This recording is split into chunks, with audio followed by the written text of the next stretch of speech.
What's happening, everybody? It is Trey here, joined today by my dad, Sean, and we got a set of reactions here for one of our patrons, Javier. So appreciate you, Javier, for the support. Thank you, Javier. Looking forward to listening to these three tunes. It looks like they're by three, definitely different types of bands. Yeah, they're definitely an eclectic mix, a very good mix. Very good mix here. So we're going to start off with Mess by Ben Folds 5, and we got a little research on each track before. Yeah, it's from the album The Unauthorized Biography of Reinhold Messner, which dropped in 1999. And Trey, basically it is about, he's singing about a failed past relationship that he wishes he would have done things differently. He wants to atone for his mistakes. He doesn't believe in God, he mentions, but he thinks there may be an atonement. So he's with another woman, he's in another relationship, but he's still unhappy because he realizes he let the one that he loves get away. So that frustration of, man, I know what I did wrong now, but I can't do anything about it. So interesting lyrics. Ooh, all right. Well, we got the lyrics pulled up here. Curious to listen to this. I don't know anything by Ben Folds 5, so I didn't either, man. We'll get ready to rock and roll. So let's hear it.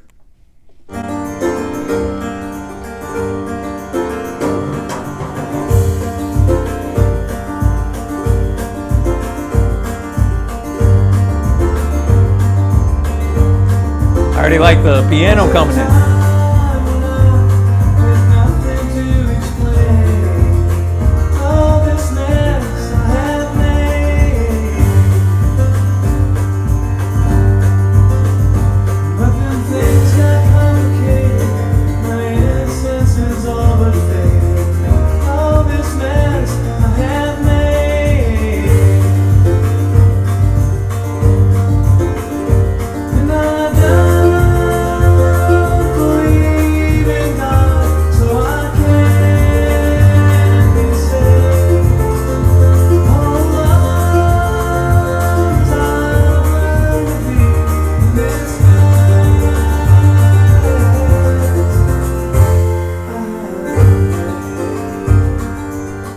Okay, so first impressions, great vocal performance. Great vocal performance, great instrumentation.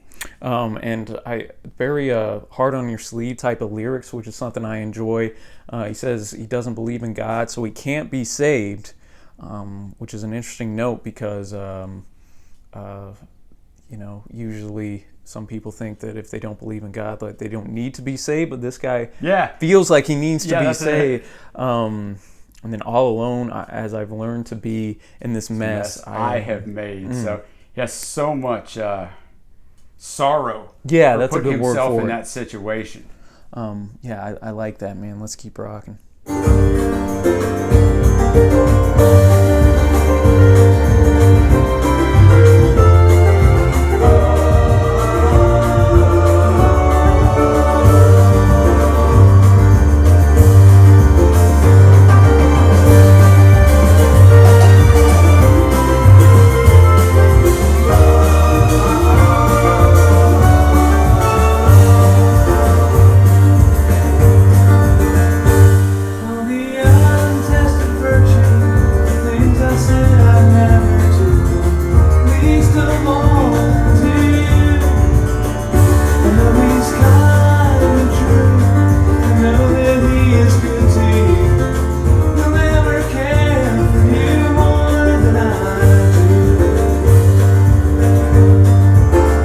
So now it seems this love has moved on. She's moved on, and he's seeing a guy probably not make the mistakes that he's made. But I mean, that last line, he'll never care for you more than I do. But the frustration of screwing up and not being able to fix it.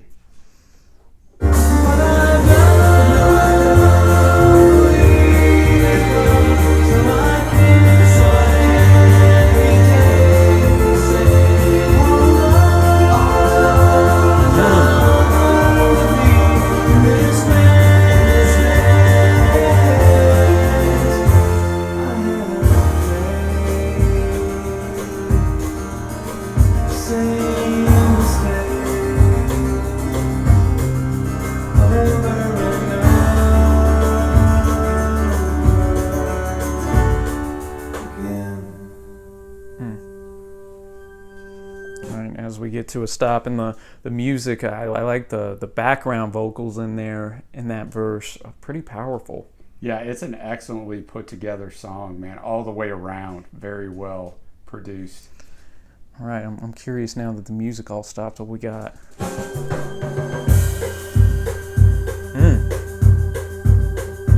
There are rooms in this house that I don't open anymore. Dusty books and pictures on the floor. But she will never see them.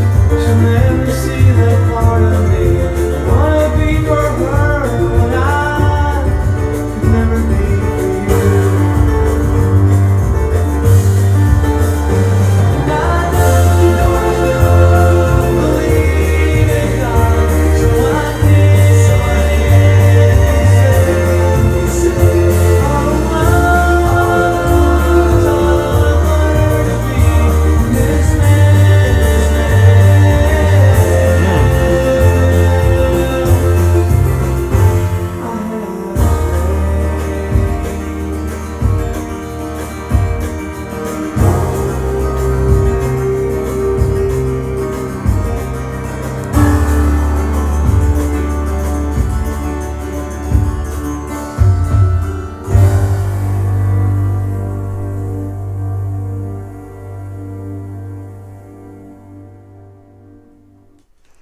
All right, man. Really solid tune all the Very way solid around. too. Makes me want to listen to the rest of the album. I'd never heard. I mean, I know who Ben Folds 5 was. I've heard them. Heard of them. I've never heard any of their music. Yeah, I like here at the end he's saying that there's rooms in the house he doesn't go in and open anymore because the pain is too much from what used to be. She will never see, but she'll never see that part of me. I want to be for her what I could never be for you. So he's learned from his Man. mistakes. He's got the new woman, but it's just not ever going to be quite the same. And I mean, I think that's the way it is when you lose your true love. So great tune there, Javier. Good way to start it off. And we're going to now move on to Bad Religion's American Jesus. And I know you got a little bit of backstory. Yeah, it's from their album in 1993. It's their second single ever released on Atlantic Records. They've been around since 1980, but they had not, not been on a major label, so they had really put in the work. Eddie Vedder of Pearl Jam sings backing vocals on this, so I found that interesting. Couldn't really find the story of how he got on there, but that was interesting. And their lead singer, Greg Graffin, actually has a PhD, Trey, and travels around and has taught some college courses and stuff. But he wrote this song about the idea of during the Gulf War, when the U.S. was in the Gulf War, the idea of nationalism and how, and I mean, boy, in 2000, as we end 2019, this is all over America right now, every bit as well as it was then. But he was talking about the George Bush, H.W., the first Bush that was in the presidency, talking about how we're going to win the Gulf War because Jesus is on our side. Yeah. And the idea of nationalism, and he even brings in not only politics, the Ku Klux Klan uses this is what God wants him to do. And then there's, of course, the televangelists who steal money in the name of God. So I thought this was a tremendous song taking on nationalism, that the United States, is the chosen country of God. And I'm a hardcore Christian. You're a hardcore Christian. I know a lot about the Bible, and there is nowhere in the Bible that the United States of America is mentioned. To be arrogant enough to think that we are the chosen nation of God is insanity. So if you're offended by that and you're a Christian, I'm sorry, but look at your Bible because it is nowhere in there. Exactly. So I thought it was a very, I'm sure, controversial subject. So I'm curious to kind of dive in and hear what they got to say. I do like to know kind of what the song's about before we listen to it. I did a lot of research on it just so I could kind of see what was going on. All right, dude. So I got the lyrics pulled up here, and we'll just get rocking, man. Only a little over 3 minutes, so a shorter tune, and so yeah, let's get to it.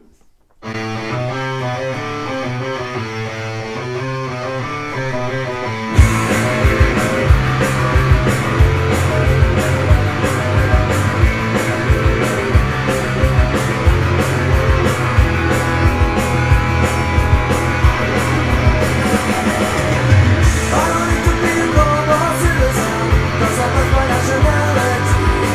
I'm a member of a growing population.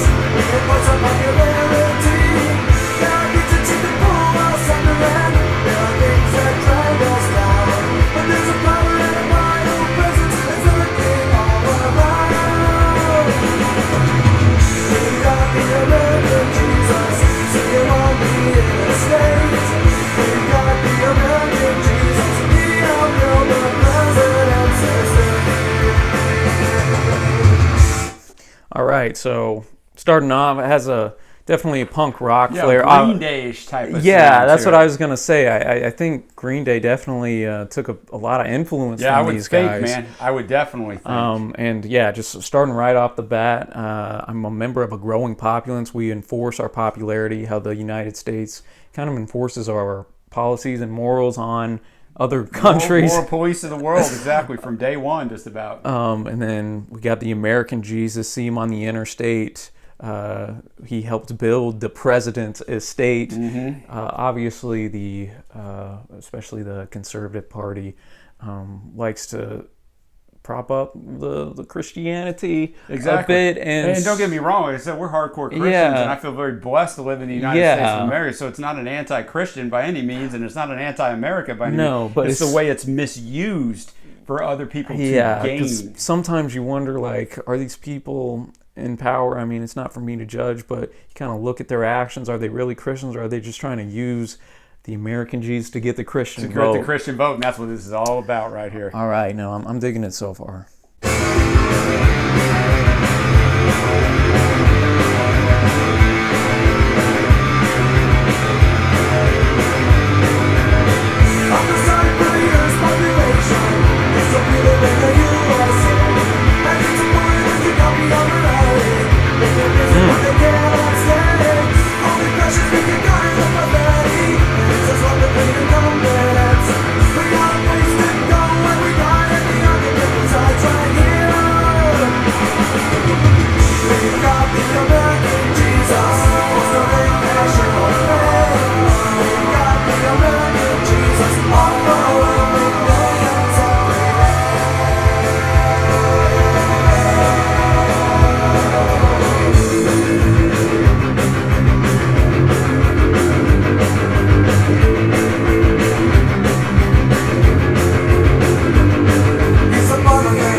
All right. Well, I got a lot to say. You want me to start, or you want to go?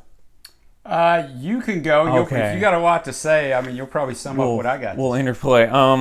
I do. Just starting from verse 2 from when we left off. I feel sorry for the Earth's population because so few live in the USA. And that's a play on, obviously, on American arrogance. Yeah. That, we're the only great country in the world. That's the thing, and I'm going to back up what you said. I mean, I feel very blessed to live in the USA because a lot of countries we couldn't sit here and just say what I was about to say, we can go out and we can air our grievances, but you can be appreciative of something while still pointing to the fact that there's a lot that needs to be changed. Of course. And we do kind of have that arrogance, even though we haven't been around as a full-on nation for even 300 years at this point. I'm sure Rome and Greece in ancient times thought they weren't going to go down. I think there's a healthy balance where we can be proud to be an American while also not going into that arrogance. He starts to mention the morality there. And then the bridge is where really... The bridge is so good. Really where he starts to just twist that knife into where a lot of people will use the American Jesus while going and doing atrocities. The force that the army wields, the expression on the faces of the starving millions, man, just he's the fuel that drives the Klan. I mean, one of the biggest hate groups in the nation. It says that they're they're Christians. So yeah, it's unbelievable, man. And yeah, that's they just twist it off. And the crazy part about this, and it's just come from just art through the years, and I get wanting to relate, but the fact of the matter is, Jesus was not a white man. No, he was not. He didn't have a long, nice white man hair. No, and not at all. A beard and this and that. A lot of people say he was probably, like 5'6", 5'7", 5'8" at the most. Dark skin, just going off of, kind of what we knew of men around the Palestine area 2,000 years ago. So it is ironic how a lot of people who just use the idea of the American Jesus, kind of shun those that looked exactly like Jesus himself. Boy, I couldn't say that any better myself. And I think the lyrics are fantastic. I think the song itself is fantastic. The instrumentation is a nice rocker, great riff. But if people listen to this song in casual listening, they would not get the tremendous message. They get half of what makes this song really, really good. So I thought this was I'd never heard of this song and never actually heard of Bad Religion. Yeah, I had heard of them just as one of the big premier punk bands, but I've never really dove into their work. And yeah, this was another great tune, Javier. I like it. Very different from and so is this last. I mean, you talk about. Tune. What a wonderful eclectic mix of songs. But good stuff. And we're gonna finish with a cover of one of our favorite Radiohead songs. I know it's one of your favorite songs of all time. Let Down. Is. So kind of dive into this. It's going to be a little by Toots and I think it's Maytals. I don't know how to say that exactly. I'd never heard of them, but their lead singer Toots Hibbert actually was named by Rolling Stones as one of the top 100 singers of all time, and they actually had a song called "Do the Reggae" in 1968, a single. That was the first song to use the word reggae, so they actually named the genre. So these guys have been around forever and just like a huge part of musical history that I never heard of. So thanks for even suggesting them to make me go down that road. So I'm definitely interested to hear this. And you mentioned this before we even listen to this. I'm going to say it's an interesting choice. Love the choice. I'm not going to be held responsible necessarily for my first reaction to this because, as you mentioned it, Trey, this is one of my favorite Radiohead songs. But this is probably one of my top 20, if not one of my top 10 favorite songs ever, which seems like a weird thing, I know. But the way I go, I mean, there's 10 songs that I know are better than this. But when I put on my headphones and actually have time to listen to my own music, which is very rarely, this is one of the first 3 songs I will go to. So with that said, let's see what we got here.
Minute and a half through. I'm really digging it thus far. I like that if they would have tried to do, I mean, obviously not these guys because they're a reggae artist, but if somebody would have tried to do just a like note by note cover of it, it obviously would never have lived up to the original. This is just a total remake and a totally different arrangement to the entire tune. Gives it a bit of a different feel to it. Different vibe to it, definitely. I like that the brass was coming in hot as well, yeah, I'm digging it. What about you thus far? I don't know. It's weird for me. I mean, I don't really know Javier. I mean, I would have to listen to it a lot, but I think I'm so skewed by the fact that, like I said, it's one of my favorite songs of all time. But it is interesting.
Love those horns.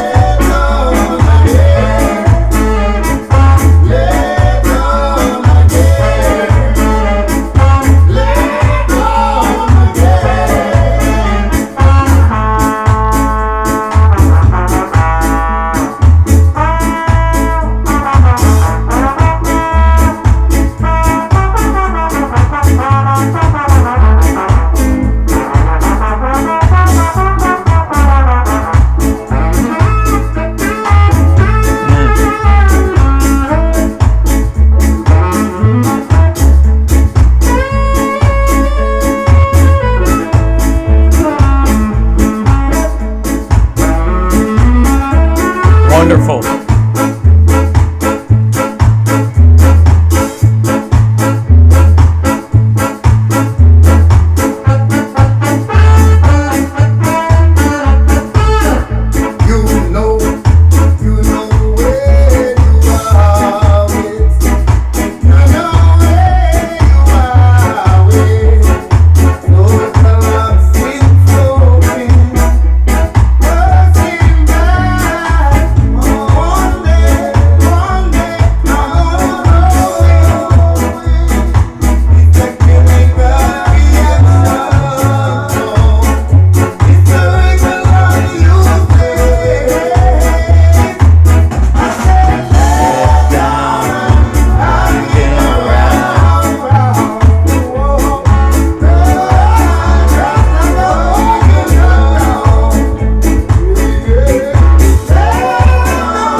I like the second half a lot better than the first. I started to get into the vibe a little bit. No, yeah, it takes a little bit to, just because we are so used to the original. Yeah, I mean, it's probably like at first, seeing your wife on a date with another guy. It's like this song is near and dear to my heart, so it's interesting hearing it in a different. But it's interesting they wanted to do this, considering how long they've been around. They chose Radiohead. I think that's pretty cool. Yeah, exactly. And Javier, you told me that Tom York was a big fan of this tune. The cover that they did as well. It was interesting because this guy obviously has a deeper voice than Tom does, and had a bit more energy. I don't want to say more passion, because the way Tom delivers the vocals on the Radiohead version is passionate. It's just in a softer delivery. Yeah, that's true. This one is a little, more loud. And Tom's builds more. It's more of a building. Yeah, whereas this one is he's just belting it out. In it from the jump a little bit. And I loved at midway point just the horn section that came in. The reggae vibe. I don't know a lot of reggae music just in general, but I dug this one, man. I enjoyed it for sure, and I think going into it without any expectations of it living up to the original, because I True. mean, Yeah. you know, a song, it's tough, especially for an album and a song that we know so well. I did like the way they played off it, though, man. It was cool. So thank you, Javier, for that. You chose three great tracks, all in their different ways, too. Yeah, exactly. A very eclectic mix. And I'm curious, Trey, we do favorite tracks all the time. What was your? I mean, I actually enjoyed all three. I did too. "Mess" by Ben Folds 5 for me was the one I think I probably enjoyed the most just on Was first the top listen. one. Had me most curious to go investigate some more Ben Folds. And I also learned that Ben Folds is actually the dude's name. I just thought it was some clever play on because I've never heard of a last guy named Folds. But man, for me, it's a tough, because I just liked them all for their different ways. I mean, you can go with that for an answer if you want.